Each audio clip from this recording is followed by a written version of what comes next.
ยิงและทันทรายสวัสดียินดีต้อนรับเข้าสู่งานพิธีเปิดตัวจักรสักเครือ Samsung Active Dual Watch อย่างเป็นทางการใน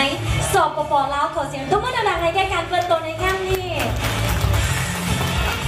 และสำหรับวันนี้พอทั้งสองคนข้าพเจ้าคิดว่ามาพร้อมด้วยข้าพเจ้าเลดี้สุขสวัสดิ์บุญมากนอได้ทำหน้าที่เป็นพิธีกรในค่ำคืนนี้ชาวพอก็มีความยินดีอย่างยิ่งเนาะที่ว่าได้ทำหน้าที่นี้สำหรับค่ำคืนนี้นั่นเองและให้เกียรติเข้าร่วมในงานในค่ำคืนนี้เนาะก็มีทางประภาสรัตนภาสหัวหน้าแผนกเครื่องใช้ไฟฟ้าในโครงงานบริษัทซัมซุงอิเล็กทรอนิกส์จัดการก็ให้เกียรติของหัวและนอกนั้นก็มีท่านนางมังกรทองไสยสิทธิ์รับผิดชอบเครื่องใช้ไฟฟ้าในครัวเรือนก็ได้ให้เกียรติเข้าร่วมท่านอุดรนวลนรงค์ตัวแทนจากบริษัทซัมซุงอิเล็กทรอนิกส์จำกัดก็ให้เกียรติของหัวพร้อมด้วยบรรดาไอ้น้องสื่อมวลชนและบรรดาแขกที่มีเกียรติทุกท่านก็ได้ให้เกียรติของร่วมเช่นเดียวกัน